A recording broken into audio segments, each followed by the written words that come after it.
Ao começamos o nosso quadro, eu já quero lembrar que você pode participar aqui com a gente, viu? Hashtag correspondente médico, vai lá no Twitter, deixa sua pergunta, sua dúvida, não existe dúvida boba aqui neste quadro e todas eu posso compartilhar com o doutor Fernando Gomes. Não é, doutor? Bom dia. Bom dia, Elisa. Isso mesmo, através da hashtag correspondente médico. Participe com a gente. Vamos lá, então. Mais um quadro começando e a gente começa com um alerta. Excesso de peso pode agravar o quadro de Covid-19. É um assunto que a gente vem tratando há algum tempo e agora a gente reforça, porque veja só, o Centro de Controle e Prevenção de Doenças dos Estados Unidos divulgou uma pesquisa.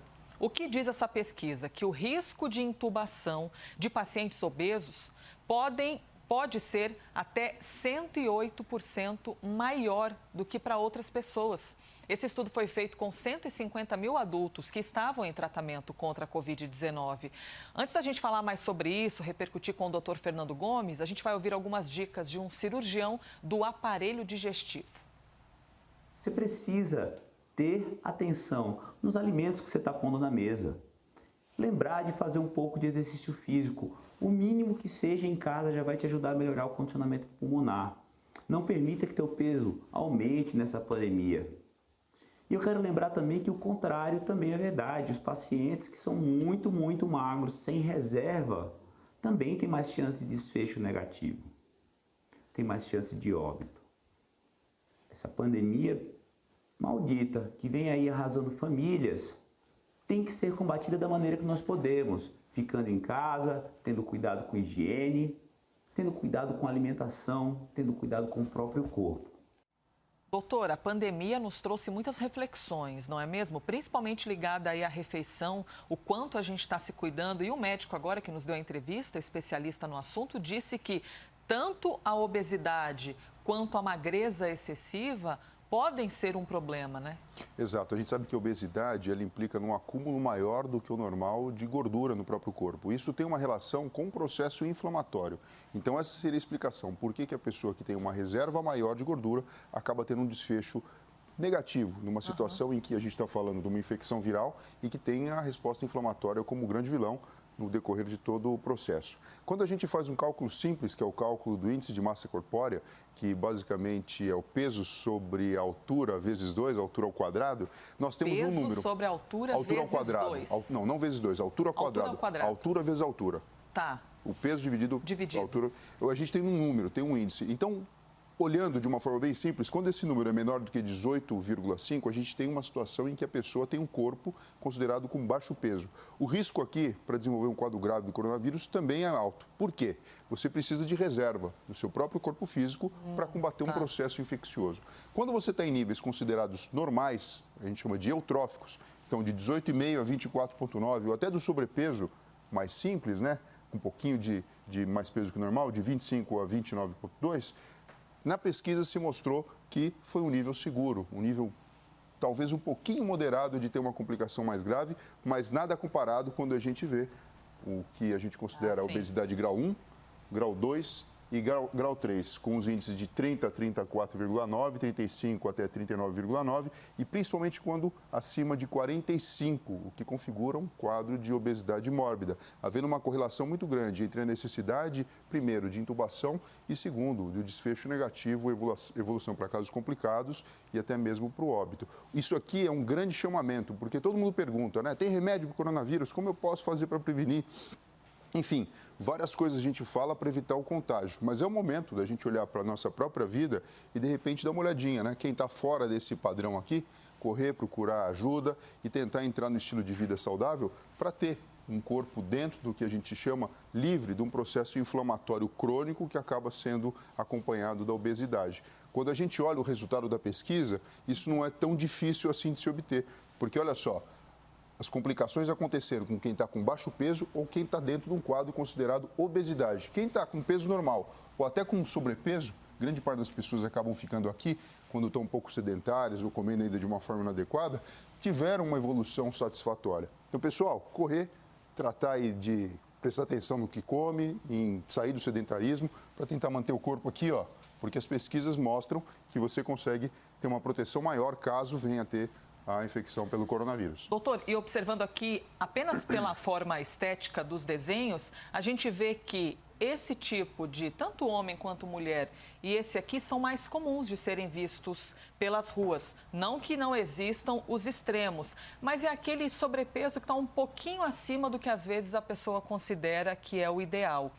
Na hora de ter o estado de atenção mesmo, assim, para a pessoa ficar preocupada, é quando a gente vai se encaminhando mais para a ponta, correto? Mas isso não quer dizer que quem está nesse estado aqui de atenção, com esse resultado aqui, de acordo com a conta que o doutor sugeriu, também tem de ficar atento com as nossas questões de saúde, não só para a Covid, mas para outras doenças. Exato, os extremos são preocupantes. Então, a pessoa que tem muito pouco peso, ela não tem reserva biológica suficiente para combater da forma mais eficaz a infecção. E as pessoas que estão realmente com sobrepeso por conta do excesso de gordura.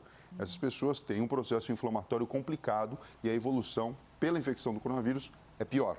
Ou seja, magreza não é sinal de saúde, que tem gente que tem essa ideia. Doutor, o senhor pode repetir, por favor, a conta, que com certeza alguém está em casa ou fazendo essa conta, ou pensando, peraí que já ele vai repetir, eu vou anotar aqui, é a altura... Isso aí, é o índice de massa corpórea, é o peso dividido pela altura vezes a altura. Então, a gente chama altura ao quadrado. O peso em quilos dividido pela altura vezes a altura em metro. O resultado, aproveita e tira uma foto dessa tela aqui enquanto a gente está conversando e depois você confere onde exatamente você está. O tratamento dos pacientes pode ser diferente quando acometidos pela Covid-19, se porventura evoluir o quadro, pode ser diferente de acordo com esses índices, doutor? Ou seja, quem tem ali uma obesidade, um peso muito acima do normal, pode ter um tratamento um pouquinho mais severo na hora da UTI? Sim, pode ser mais difícil, porque você imagina o seguinte, Elisa. O paciente vai precisar de uma intubação orotraqueal e ficar no ventilador.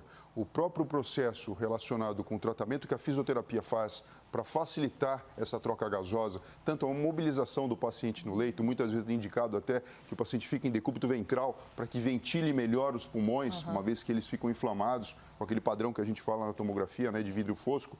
O que acontece? O paciente com mais peso, ele tem mais dificuldade de ser mobilizado. E a própria excursão da caixa torácica, ela é mais difícil. Por isso que, assim, é um momento em que a gente presta atenção nisso, não é só questão de beleza, não é só questão de estética. Olha só, tem uma margem bem legal aqui, porque não é só estar dentro do peso bonitinho, do índice de massa corpórea.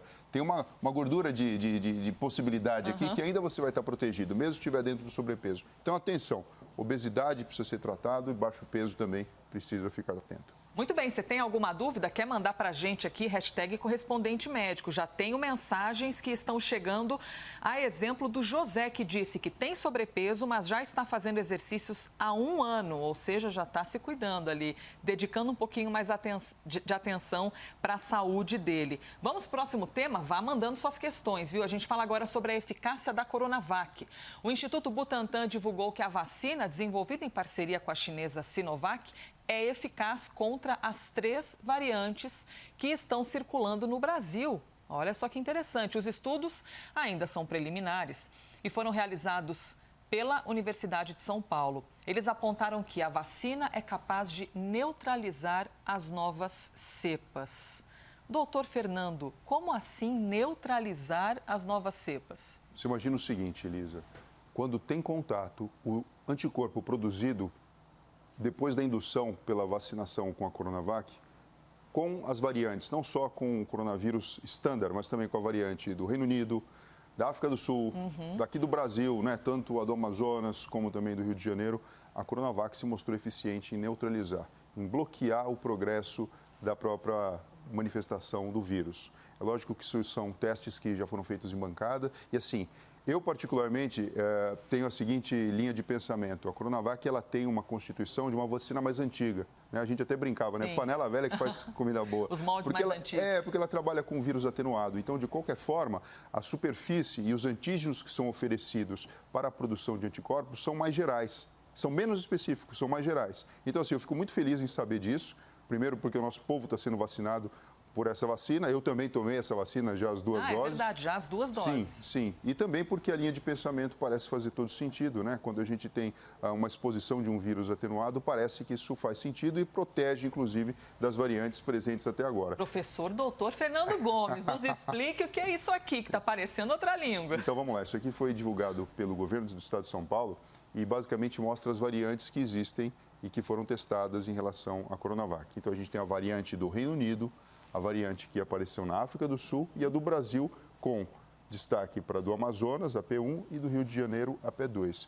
Quando pegaram o soro de pacientes que foram, de pessoas que participaram da pesquisa da fase 3 da Coronavac e colocaram, então, em células e os vírus foram colocados em contato, foi capaz de notar que os anticorpos foram suficientemente fortes para neutralizar as suas variantes do coronavírus. Então, isso traz para a gente uma esperança, é uma excelente notícia, porque era uma preocupação que a gente tinha, principalmente quando a gente dá notícia que outras vacinas que não estão sendo aplicadas aqui no Brasil mostraram tal desempenho. Então, acho que assim, pessoal, é questão de ter fé mesmo e entender que a ciência está progredindo e, enfim, parece aí que Deus é brasileiro. Tomara, torcemos por isso. Só então explicando como o doutor Fernando... Opa, que quase deixei o tablet cair aqui. O que é isso, Elisa? Se concentra. Esse documento que a gente acabou de exibir é um próprio documento do governo do estado de São Paulo, por isso que tem tantas informações técnicas ali. Mas, em resumo, o que ele quis dizer é que a Coronavac foi eficaz no trabalho de neutralizar algumas variantes. Ou seja, notícia ótima. A notícia é ótima, principalmente para nós que estamos ainda no processo de vacinação, que a gente tem um grande percurso ainda pela frente, né? Por isso que a população está cada vez mais atenta e prestando atenção aos meios que a gente já conhece, como a gente fazer para não transmitir, né? Ou não captar o coronavírus, máscara, distanciamento social, levar a mão no rosto, aos olhos, nariz, tudo etc. Aquilo, né? E a vacinação contempla as variantes. Isso é uma notícia muito boa. Muito bom. Perguntinha para você. E aí, criança pode ou não pode tomar a vacina contra a Covid-19? Será que faz mal? Será que não faz mal? Quando que a gente vai começar a ver alguma criança tomando vacina? Veja só, Israel começou a vacinar crianças. Israel que já vacinou mais da metade da população que estava ali destinada a receber o imunizante contra a Covid-19, utilizando a vacina da Pfizer. O The Guardian anunciou que cerca de 600 crianças entre 12 e 16 anos, ou seja, crianças pré-adolescentes, foram vacinadas no país. E ainda segundo esse jornal britânico, nenhuma delas apresentou qualquer tipo de efeito colateral depois de ter recebido a picadinha ali do imunizante da Pfizer. A farmacêutica está conduzindo um estudo para essas crianças que tenham entre 12 e 15 anos e espera iniciar um outro estudo para crianças ainda mais pequenininhas, 5 a 11 anos. É essa a faixa etária do próximo estudo que eles pretendem fazer. A Universidade de Oxford também anunciou um ensaio para testar as crianças de 6 anos. E esses estudos devem durar vários meses. Doutor, temos então um primeiro passo em direção a esse público que ainda não tinha recebido qualquer dose do imunizante. É o início de um caminho, então, para quem sabe um futuro com as crianças imunizadas? Sem sombra de dúvida. A gente sabe que o coronavírus ele manifesta-se clinicamente menos pior na faixa etária pediátrica. Mas a notícia científica de que a vacinação é possível de ser feita também nessa faixa etária é muito bacana, porque assim você acaba quebrando a cadeia de transmissão. Quando você pode imaginar que a população, não só dos adultos e dos idosos, vai poder ser vacinada. E principalmente porque nenhuma criança apresentou alguma reação adversa que fosse preocupante. Então, é uma notícia boa também. A gente pode ver, então, num futuro, um caminho da ciência para os avanços em relação à imunização das crianças. Por quê? Esse estudo é da Pfizer, mas é possível que nós vejamos em breve outros imunizantes. Existe a Coronavac, existe o de Oxford AstraZeneca, Sinopharm da China, o da Johnson nos Estados Unidos.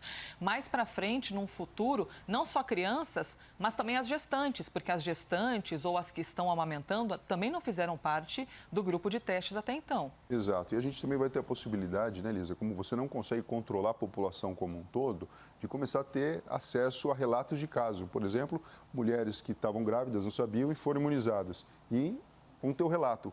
Teve alguma complicação na gravidez? Muito provavelmente não, né? Os testes já foram feitos num grande número de pessoas, apesar de não estarem nessa situação biológica específica, quer seja gestante, ou então lactente, ou então uma criança numa faixa etária mais tenra, a gente sabe que provavelmente o risco de ter uma complicação muito diferente do normal, que não foi observada, não tende a acontecer. Você tem alguma dúvida? Quer mandar a sua questão? Por favor, a porta está aberta. #correspondente médico. Vai lá no Twitter e deixa a sua questão. Assim como o Paulo. Obrigada, viu, Paulo, por ter mandado a sua pergunta. Como a gente falou sobre cepa e que a Coronavac foi capaz de neutralizar, como o senhor já explicou, algumas cepas, o Paulo está perguntando como que se identifica essa tal dessa cepa, doutor Fernando. Então, para você identificar isso em uma pessoa, você precisa pegar o vírus através da detecção, quando você faz a coleta do PCR, por exemplo, e fazer o sequenciamento genético. Você precisa isolar o vírus e estudar o material genético desse vírus, para então saber qual cepa, qual variante ele pertence. Respondido, então, para o Paulo Gilberto. Mais perguntas que estão chegando por aqui. Obrigada, viu, pelas participações que estão chegando, todas as questões sempre muito boas. Eu encerro aqui com a mensagem da Andréia, dizendo: sempre trazem informações valiosas no quadro, parabéns, sempre assisto e acho que é o melhor quadro que tem. Elogio para o senhor, hein, doutor Fernando Gomes? Para nós, né, Elisa? Muito obrigado, viu, André? Porque aqui é a parceria, né, doutor? Sempre no quadro. Obrigada a você que participa sempre neste que foi mais um Correspondente Médico.